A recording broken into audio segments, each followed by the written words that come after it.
ঈমান আনা মানে فمن يكفر بالطاغوت ويؤمن بالله فقد استمسك بالعروة الوثقى لا انفصام لها।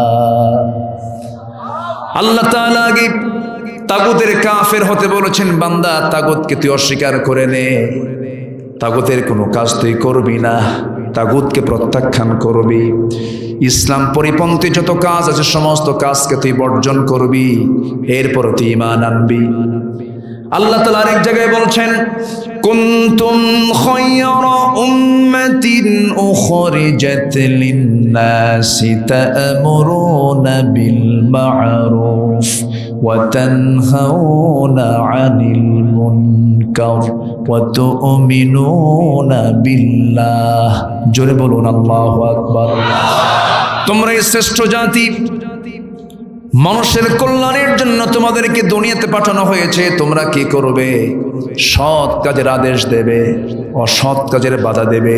নিজে সৎ না হয়ে কি সৎ কাজের আদেশ দেওয়া যায় নাকি? অসৎ কাজের বাধা দেবে এবং তোমরা ঈমান আনবে কার উপরে? এখানে ঈমান আনা আগে না সৎ কাজের আদেশ দেওয়া আগে? আগে সৎ কাজের আদেশ দিতে বলা হয়েছে। তোমার মধ্যে সৎ চিন্তা নাই, তোমার মধ্যে অসৎ কাজের বিরোধিতার কোনো তামান্না নাই, কোনো সাধনা নাই, তুমি ঈমান আনবে কেমনে? এই জন্য ঈমান প্রসঙ্গটা পরে টেনে আল্লাহ তাআলা এই আয়াতে আগে সৎ কাজের আদেশ দিতে বলেছেন, অসৎ কাজের বাধা দিতে বলেছেন। আমার বন্ধুগণ, সেই জন্য তাগুতকে আগে পরিহার করতে হবে, সকল হারামকে আগে বর্জন করতে হবে, এরপরে আমাকে ঈমান আনতে হবে সলিড ভাবে, যে ঈমানের মধ্যে কোনো শিরিক থাকবে না, যে ঈমানের মধ্যে কোনো গলত থাকবে না, শিরিক থাকবে না, বেদাত থাকবে না, কুফর থাকবে না।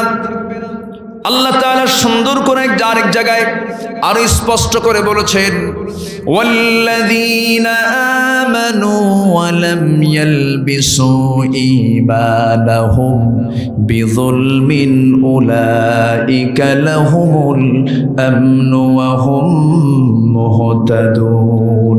জোরে বলুন আল্লাহু আকবার।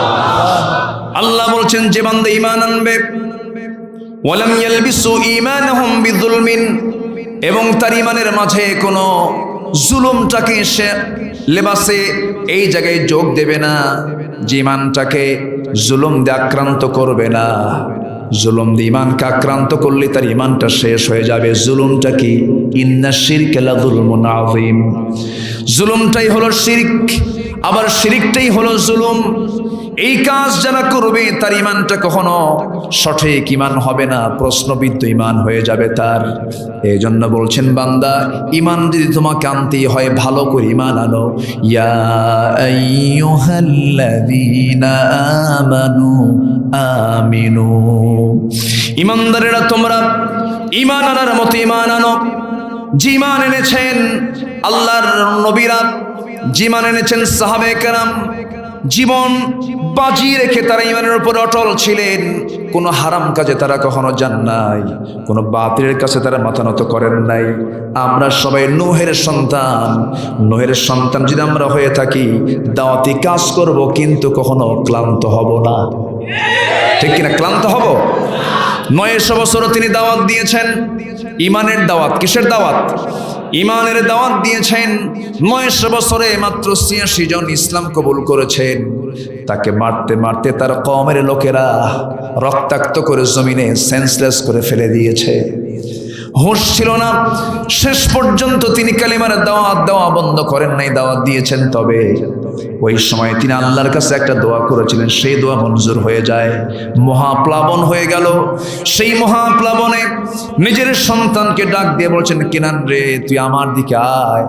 আল্লাহ বলছেন, নূহ তোমার ছেলে, তুমি পরিচয় দিচ্ছ, কিন্তু ইন্নাহু লাইসা মিন আহলিক, সে তো তোমার পরিবারের কেউ না, কারণ যার ঈমান নাই সে তোমার কেউ হতে পারে না। আমরা তো সেই নূহের সন্তান, আমরা তো ইব্রাহিমের সন্তান, যে ইব্রাহিম আলাইহিস সালাম কি আগুনের লেলিহান শিখার ভিতরে যখন ফেলে দেওয়া হয়,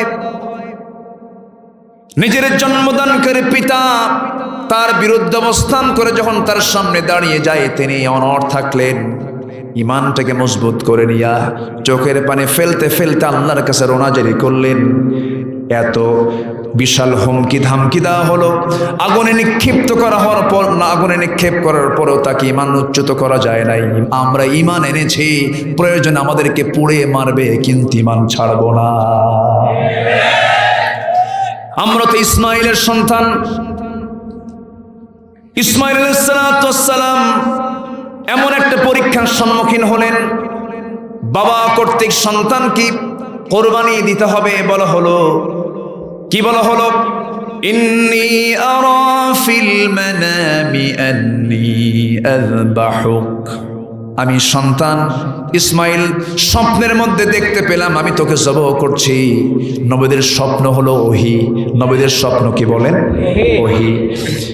সন্তান যেমন পিতাও তেমন, পিতাও যেমন সন্তানও তেমন। সন্তান মুস্কি হাসি মেরে ছোট্ট বাচ্চা ইসমাইল বলছেন, বাবা আপনি যা স্বপ্নে দেখেছেন কোনো আপত্তি নেই।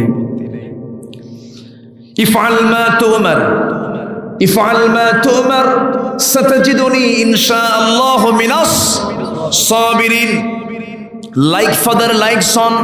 ও বাবা, তুমি স্বপ্ন যখন দেখেছো এটাকে বাস্তবে রূপ দিয়ে দাও, কারণ আল্লাহ তোমার কাছ থেকে পরীক্ষা নিতে চান। তুমি এটা নিশ্চিত থাকতে পারো বাবা, আমি তোমার সন্তান ইসমাইল বলছি, তরবার নিচে আমি শান্ত থেকে যাব, অস্থির হব না। যেরকম সুবহানাল্লাহ। তরবারের নিচে থেকেও তিনি ঈমান নিয়ে শান্ত ছিলেন। আমরা হলাম ইউসুফের সন্তান। সাইয়েদনা ইউসুফ আলাইহিস সালাম, তার কোনো দোষ ছিল না। ইউসুফ এবং জুলাইখার মধ্যে যে ইতিহাস আছে, এই জায়গায় প্রেমে পড়েছিল ইউসুফ আলাইহিস সালাম না জুলাইখা? কে প্রেমে পড়েছিল? মোহাব্বত লেগেছিল জুলাইখার ভিতরে। জুলাইখা ইউসুফের প্রেমে যখন পাগল হয়ে গেল, উম্মাদের মতো হয়ে গেল, যাকে দেখি তাকিয়ে বলে আমার ইউসুফকে ভালো লাগে। বান্ধবীদের ডাক দিয়ে বলে আমার ইউসুফকে ভালো লাগে। বান্ধবীরা বলে, ও জুলাইখা তোমার কি এগুলো করার বয়স আছে নাকি? তুমি কি পাগল হয়ে গেছো নাকি? জুলাইখা বলতেছে, আমি যে যুবকটার জন্য পাগল সেই যুবককে দেখলে তোমরাও পাগলা হয়ে যাবা। ঠিক আছে, নিয়ে আসো তো। যখন নিয়ে আসা হলো, সবার হাতে হাতে একটা করে লেবু, একটা করে বটি দেওয়া হলো, চাকু দেওয়া হলো। সামনে দিয়ে যখন ইউসুফকে নেওয়া হলো, এত সুন্দর চেহারা আল্লাহ তাআলা তাকে দান করেছেন। বনি ইসরাইলের সেই নারীরা লেবু দিয়ে, বটি দিয়া লেবু কাটতে নিয়ে তার চেহারার দিকে তাকাতে গিয়ে তাদের হাত পর্যন্ত কেটেছিল। এত আকর্ষণ চার চেহারার মধ্যে ছিল। সেই জুলাইখা, সেই পয়গম্বরের উপরে তার দৃষ্টি পড়ে গেল। এত বড় পরীক্ষা করা হলো। জুলাইখা ইউসুফ আলাইহিস সালামকে নিরিবিলি একটা ঘরের মধ্যে তাকে ফুসলায় নিয়ে আসলো। 12টা দরজা লক করে দেওয়া হলো। 12টা দরজা বন্ধ করে দিয়া ঘরের মধ্যে কেউ নাই। সুন্দরী একটা নারীর সামনে ইউসুফকে সামনে দাঁড় করায় রেখে সেই সুন্দরী নারী বলছে, সুন্দরী নারী বলছে, ইউসুফ তুমি আমার দিকে একটাবার তাকাও, আমি খুশি হয়ে যাব। ইউসুফ বলছেন, একটাবারও তাকাতে পারবো না, কারণ আমাকে আল্লাহ তাআলা তাকিয়ে দেখছে। জোরে বলে সুবহানাল্লাহ। আরো জোরে বলে সুবহানাল্লাহ। ইউসুফ আলাইহিস সালাম একটাবারের জন্য তাকালেন না।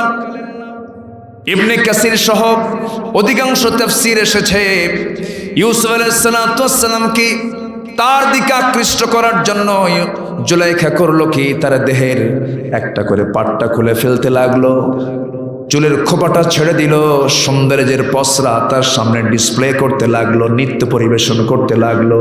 ইউসুফ আলাইহিস সালাম চোখ থেকে পানি বের করে করে আল্লাহর দরবারে রোনাজারি করছেন।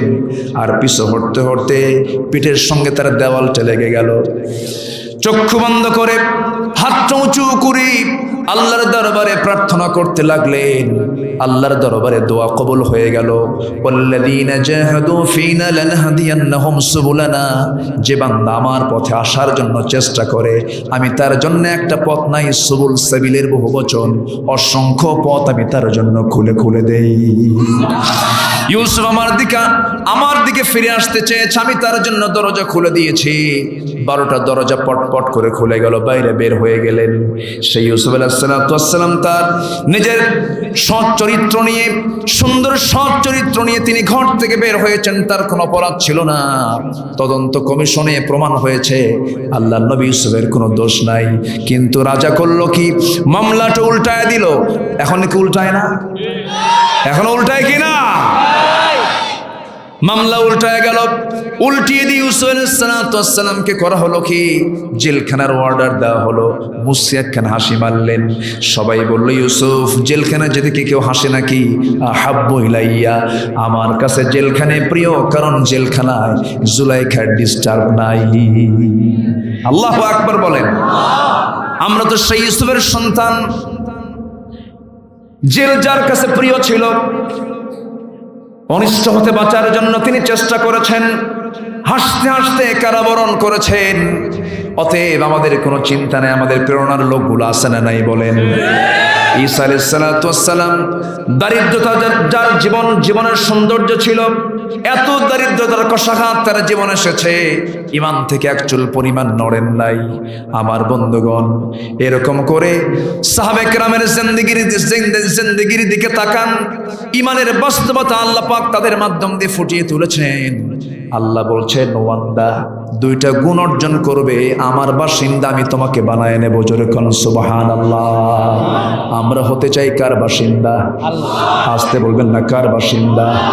আল্লাহর বাসিন্দা হওয়ার জন্য একজন নারী, যে নারীর কথা সূরা তাহরিমে এসেছে, যে নারীর প্রসঙ্গ আল্লাহ তাআলা সূরা তাহরিমে আল্লাহ তাআলা উপস্থাপন করেছেন, যদিও নামটা উল্লেখ করেন নাই, স্বামীর নাম দিয়ে তার পরিচয় দিয়েছেন। যে নারী আল্লাহর প্রতিবেশী হওয়ার জন্য দুনিয়াতে বসে দোয়া করেছেন, ফেরাউনের বউ, সেই মহিলার নামটা কি বলেন? কি নাম? আসিয়া আলাইহিস সালাম। অনেক মহিলা আমাদের কাছে লিখে পাঠান, চিঠি লিখে পাঠায় দেন, হুজুর স্টেজে চিঠি দেন, হুজুর আমার স্বামী খুব খারাপ, আমি মনে মনে কি ফেরাউনের মতো নাকি? কি কথা বলছেন? আল্লাহ তাআলা এমনি এক্সাম্পল দেন নাই, এমনি দৃষ্টান্ত দেন নাই। আসিয়ার ইমানটা পাকা হয়েছে ফেরাউনের ঘরে, ঠিক কিনা? তার ইমান পাকা হয়েছে কার ঘরে? ফেরাউনের ঘরে। ইমানের পরীক্ষা আপনি মসজিদে দিবেন কেমনে? মসজিদে তো কোরআন তেলাওয়াত হয়, মসজিদে তো নামাজ হয়, সেই জায়গায় অকাম কুকাম করার কোনো পরিবেশ নাই। ইমান পরীক্ষা দিতে হবে বাজারে, ইমান পরীক্ষা দিতে হবে ভার্সিটিতে, ঠিক কিনা? ওই জায়গায় পরীক্ষা। মাদ্রাসা ইমানের পরীক্ষা দিবেন কেমনে? সেই জায়গায় তো দ্বীনি পরিবেশ, সেই জায়গায় আপনার পরীক্ষার তেমন কোনো পরিবেশ নাই। পরীক্ষা দিতে হবে অবশ্যই মাঠে ময়দানে কাজ করতে গেলে সেখানে পরীক্ষা আছে না নাই? যার ইমান আছে তার পরীক্ষাও আছে। ইমানের অপর নাম হলো পরীক্ষা। যে ইমানের পরীক্ষা নেই সে ইমান তো ইমানই না, সে ইমান তো ইমানই না। রাগ করতেছেন নাকি আপনারা? ওয়াজ কিন্তু শুরু হচ্ছে, আমাকে সবাই সময় দেবেন তো ইনশাআল্লাহ? কেউ উঠতে চাইলে জোর করে ধরবেন, কোনো ওঠা নাই। যে চাপই হোক না কেন, নিম্ন চাপা হোক আর ঊর্ধ্ব চাপ হোক, বসে থাকবে। জমিন তো সবই আমাদের জন্য, সমস্যা কি? যাত্রা দেখতে যায় জায়গা ছাড়ে না, অন্যের জুতা টানলে জুতার মধ্যে কামসা। আমরা বসে থাকবো, জোরে বলি ইনশাআল্লাহ। আল্লাহ আমাদেরকে সাহায্য করবে। যদি কেউ জানতো যে তাফসীর মাহফিলে কোরআনের বৈঠকে বসলে কি সওয়াব, টিকিট কেটে সামনে বসতে উঠতো না।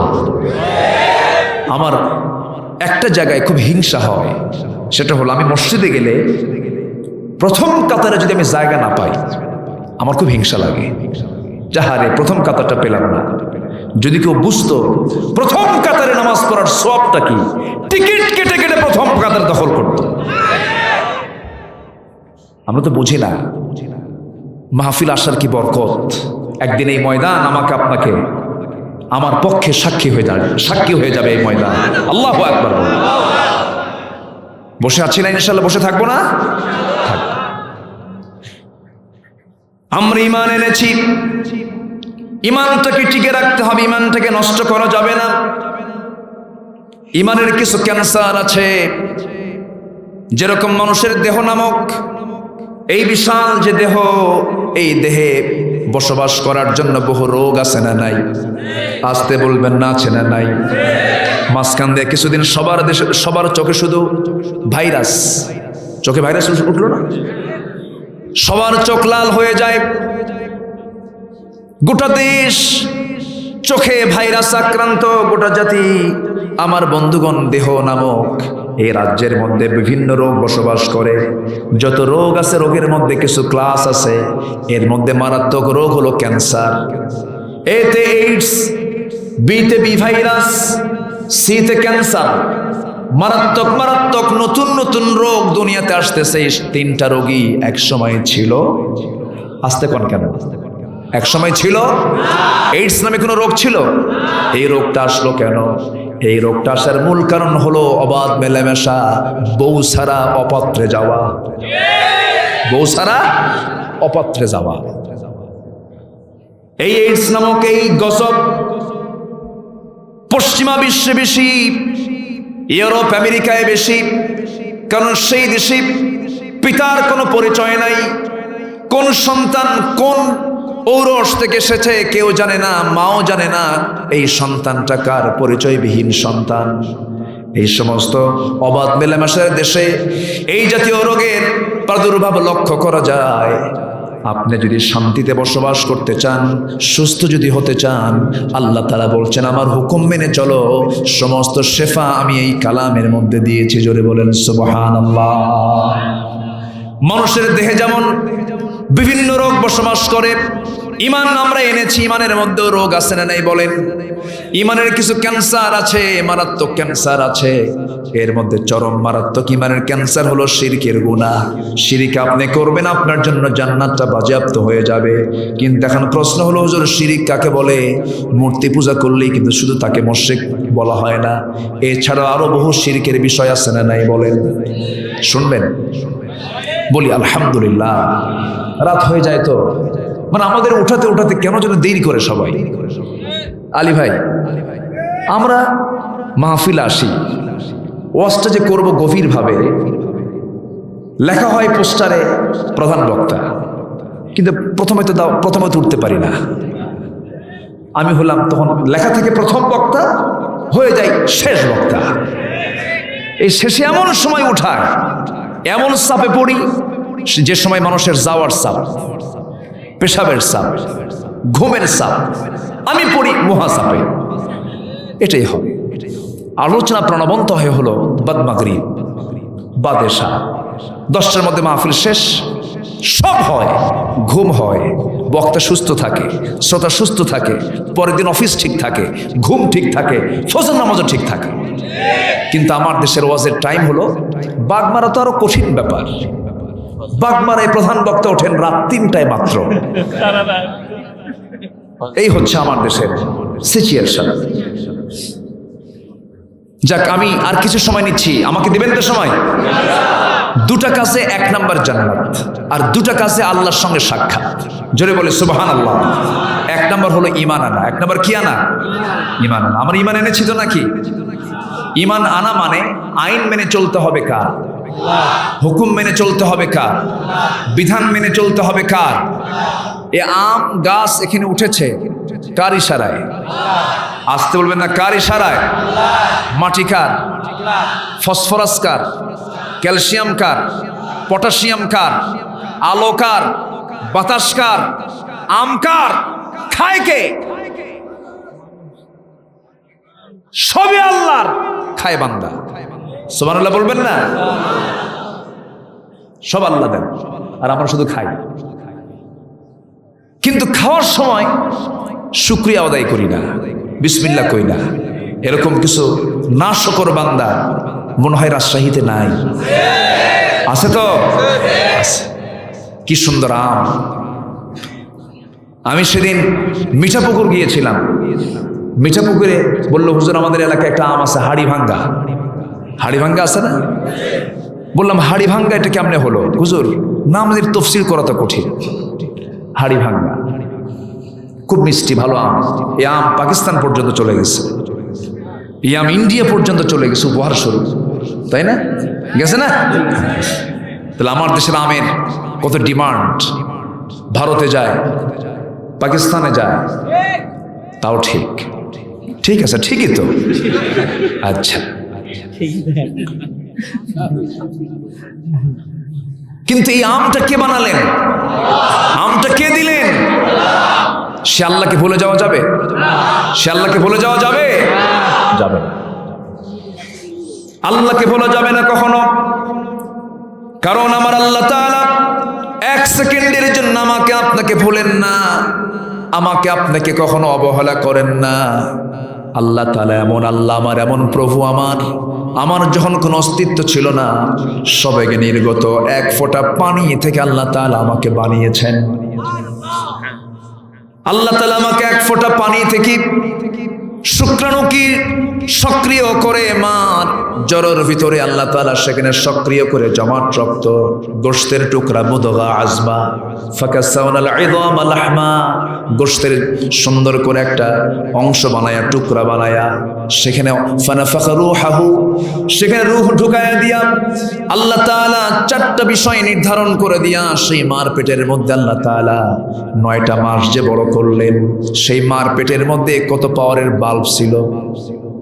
বাল্ব ছিল? কোনো লাইট ছিল নাকি? দুনিয়ার সমস্ত গোডাউন, দুনিয়ার সমস্ত কারখানা, দুনিয়ার সমস্ত ফ্যাক্টরি আলো ছাড়া চলে না।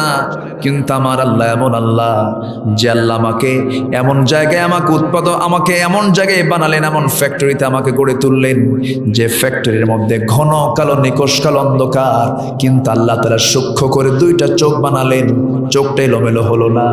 2টা সুন্দর ভ্রু দিয়ে দিলেন, সুন্দর 2টি কান দিয়ে দিলেন, সুন্দর করে আমার বডি স্ট্রাকচার তৈরি করলেন, এত সুন্দর চেহারা বানায় দিলেন। আল্লাহ বলছেন, তুমি আমাকে কেমন করে ভুলো বান্দা? তুমি কেন ঈমান আনো না? ইয়া আইয়ুহাল ইনসানু মা গাররাকা বিরাব্বিকাল কারীম আল্লাযী খালাকাকা ফাসাওয়াকা ফাআদালাকা ফি আইয়ি সূরাতিন মা শাআ রাক্কাবাক। জোরে বলুন আল্লাহু আকবার। তুমি আমাকে কেমনে ভুলে থাকো? কিসে তোমাকে আমার স্মরণ থেকে গাফেল করলো? আমি তোমাকে কত সুন্দর দেহ বানা দিলাম, সুন্দর 2টি ঠোঁট দিলাম, সুন্দর 2টো কান দিলাম, নাক দিলাম, তোমার সুন্দর একটা নাকের ঘ্রাণ দিয়ে দিলাম, এত সুন্দর বডি বানায় দিলাম, তাকেও তোমার নিজের দিকে কোথাও তো আমি কোনো গ্যাপ রাখি নাই। মানুষের বডিটা এত বিশাল কিছু, আল্লাহকে চেনার জন্য দূরে কোথাও যাওয়া লাগবে না। আপনি যদি চিকিৎসক হন, আপনি যদি গবেষক হন, আপনার বডি প্রমাণ করবে আল্লাহ আছেন, আল্লাহ আপনাকে বানিয়েছেন। জোরে কোন সুবহানাল্লাহ। ওয়াফি আনফুসিকুম আফালা তুবসিরুন। আমি মাঝখানে কয়েকদিন একটু গবেষণা করতেছিলাম, মানব দেহ নিয়ে আমি একটু স্টাডি করছিলাম। আমার কাছে যতটুকু মনে হলো এখানে ডাক্তার থাকতে পারেন। জুবাইর আছে নাকি? জুবাইর ডাক্তার, রাজশাহীর একজন ডাক্তার জুবাইর এসেছিলেন। আমার কাছে মনে হয়েছে মানুষের যে চোখ, মানুষের যে কান, মানুষের যে নাক, আমার কাছে মনে হয় পদ্মা, মেঘনা, যমুনা যত বড়, তার চেয়ে বেশি বড় হলো আল্লাহর দেওয়া আমাদের কান, আমাদের নাক, আমাদের চোখ। জোরে বলে সুবহানাল্লাহ। বিশাল ব্যাপার।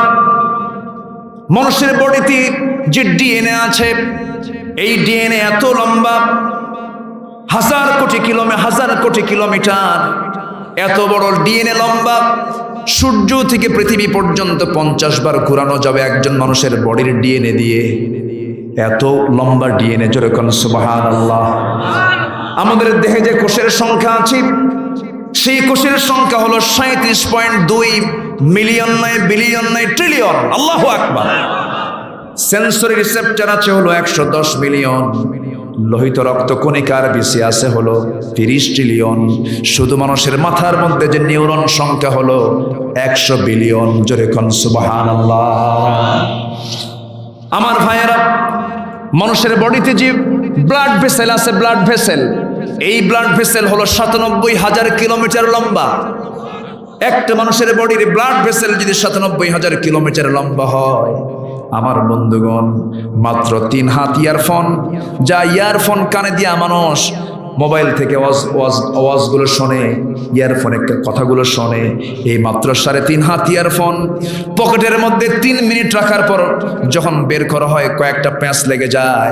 আল্লাহ আমার আপনার বডির মধ্যে ব্লাড ভেসেল রেখেছেন 97,000 কিলোমিটার লম্বা, একটা বারের জন্য কোনোদিন প্যাঁচ লাগলো না। জোরে বলি সুবহানাল্লাহ, আরো জোরে সুবহানাল্লাহ। কে দিয়েছেন? কে দিয়েছেন বলেন? আল্লাহ দিয়ে দিয়েছেন। এই যে ক্যামেরায় চোখ আছে না? নাই? আসতে কর, ক্যামেরায় চোখ আছে না? আমাদের চোখ কে দিয়েছেন? আমাদের চোখটা সুন্দর করে দিয়েছেন কে? আল্লাহ রাব্বুল আলামিন বলেন, আলাম নাজআল লাহু আইনাইনি ওয়া লিসানান ওয়া শাফাতাইনি ওয়া হাদাইনাহুন নাজদাইন। বান্দারে, তোমাকে আমি কত সুন্দর চোখ দিলাম। এত সুন্দর চোখ শুধু বানায় দেয় নেই, চোখটাকে ঠিক রাখার জন্য কত ব্যবস্থা করে দিয়েছি। আল্লাহ তাআলা প্রত্যেকটা চোখটাকে ঠিকভাবে কাজ করার জন্য প্রত্যেকটা চোখে দিয়েছেন 20 লক্ষ পার্টস, 20 লক্ষ যন্ত্র। সুবহানাল্লাহ বলবেন না? এক একটা চোখে আছে কত লক্ষ পার্টস? মানে কয় লক্ষ? চোখটা কত ছোট, এর মধ্যে আবার 20 লক্ষ পার্টস আল্লাহ পাক মানে কি বলে এটাকে সুন্দর করে ধারণ করে দিয়েছেন। 20 লক্ষ পার্টস এই চোখের মধ্যে দিয়েছেন, ক্ষুদ্র ক্ষুদ্র পার্টস দিয়েছেন। আমরা যে ফোন ব্যবহার করি, এই ফোনে পাওয়া যায় 8 থেকে 41 মেগাপিক্সেল, কিন্তু আল্লাহ তাআলা যে ডিএসএলআর আমরা ব্যবহার করি তাতে রয়েছে 120 মেগাপিক্সেল, কিন্তু আল্লাহ তাআলা আমাদের চোখে দিয়েছেন 576 মেগাপিক্সেল। জোরে বলে সুবহানাল্লাহ। দুনিয়ার যত ক্যামেরা, কোন ক্যামেরা এই চোখের সঙ্গে পারবে না। আল্লাহ রাব্বুল আলামিন এই মানুষের ভিতরে, এই চোখের ভিতরেই কোটি কোটি রং দিয়েছেন, কোটি কোটি রং এই চোখ দিয়ে আমরা পার্থক্য করতে পারি, যেটা একটা ক্যামেরার সবগুলো পারবে না। আমাদের চোখের রেটিনাতে রয়েছে 50 লক্ষ কোণ রিসেপ্টর, যার সাহায্যে মানুষ রং চিনতে পারে।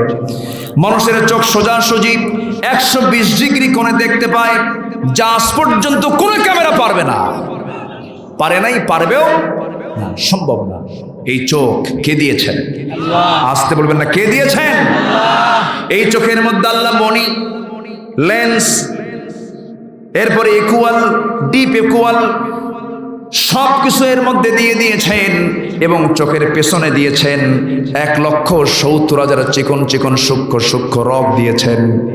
প্রত্যেকটা একটা চোখের পেছনে 1,70,000 রগ, 1,70,000 রগ দিয়েছেন। এই রগগুলো একটা যদি বিকল হয়ে যায়, আপনি প্যারালাইজড রোগী হয়ে যাবেন।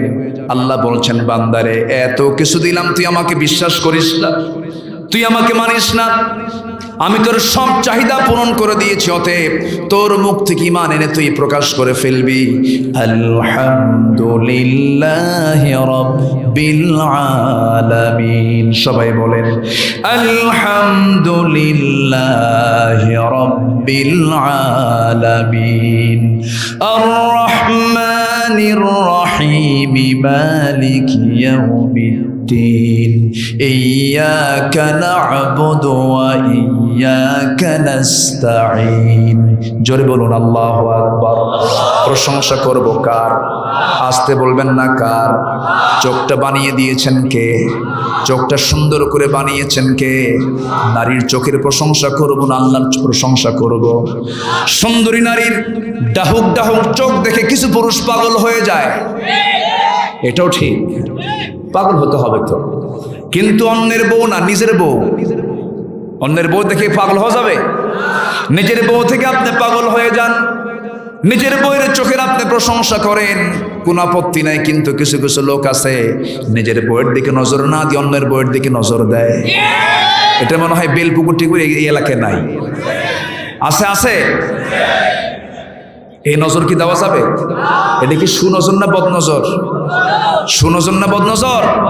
বদনজর। এই নজরে দেওয়া যাবে না। এই জন্য আল্লাহ তাআলা চোখটা দেন নাই। আপনার চোখটাকে নিয়ন্ত্রণ করতে হবে, আপনার কানকে নিয়ন্ত্রণ করতে হবে, আপনার হৃদয়কে নিয়ন্ত্রণ করতে হবে। আপনি যদি এগুলোকে নিয়ন্ত্রণ করতে পারেন, আল্লাহ তাআলা বলছেন আমি তাকে নিজে জান্নাতে মাওয়া দিয়ে দেব। প্রবৃত্তির দাস না হয়ে আমার দাস যদি হতে পারো, ফাইনাল জান্নাতে হিয়াল মাওয়া, আমি তাকে জান্নাতে মাওয়া দেব। অতএব ঈমান এনেছি, সকল প্রকার নফসের বিরুদ্ধে আমরা অবস্থান নিয়ে সমস্ত খায়েশাত থেকে আমরা নিজেকে পরহেজ রাখার চেষ্টা করব, সকল হারাম কাজগুলো বর্জন করব। আল্লাহ নিজে ওয়াদা করেছেন, বান্দা তুমি যদি কবিরা গুনাহগুলো ছেড়ে দাও। আজকে সমাজে কবিরা গুনাহ আছে না নাই? আসতে বলবেন না, আছে না নাই? অন্যের সম্পদ মেরে খাওয়া কি কবিরা গুনাহ? কি বলেন, কি বলেন, বলেন বলেন বলেন। জমির আইল ঠেলা কি? সুদ খাওয়া কি? ঘুষের কারবার করা কি? জেনা করা কি? নামাজ ছেড়ে দেওয়া কি? এগুলো সব বড় বড় গুনাহ। এই সমস্ত গুনাহগুলো যদি কোনো বান্দা ছেড়ে দেয়, এই সমস্ত গুনাহগুলো যদি কোনো বান্দা ছেড়ে দিতে পারে, আল্লাহ তাকে জান্নাতের ওয়াদা করেছেন। আল্লাহ তাআলা বলছেন, ইন তাজতানিবু কাবাইরা মা তুনহাউনা আনহু নুকাফির আনকুম সাইয়্যাতিকুম ওয়া নুদখিলকুম মুদখালান কারীমা। ওরে বান্দা, তুমি যদি বড় বড় গুনাহ থেকে নিজের জীবনকে পরহেজ রাখতে পারো, তোমার জীবনের অর্জিত ছোট ছোট গুনার দিকে আমি আল্লাহ নজরে দিব না, সব গুনাহগুলো মাফ করে দেব এবং আমি তোমাকে সম্মানজনক জান্নাত আমি তোমাকে দিয়ে দেব। জোরে বলি সুবহানাল্লাহ। কার কথা? আসতে বলবেন না, কার কথা? আল্লাহর কথা। সাহাবীরা আমাদের জন্য কত বড় দৃষ্টান্ত, সাহাবীরা আমাদের জন্য কত বড় অনুকরণীয় দৃষ্টান্ত, অনুসরণীয় দৃষ্টান্ত। আমার বন্ধুগণ, বড় বড় গুনার কাছে আমাদের যাওয়া যাবে না, বড় বড় পাপের কাছে আমাদের যাওয়া যাবে না। পাপ করার জন্য আজকে সমাজ সামনে আমাকে পাপী বানানোর জন্য প্রস্তুত হয়েছে। সমস্ত পাপের সামগ্রীগুলো, আপনি হারাম কাজে জড়িয়ে পড়বেন কেমনে অতি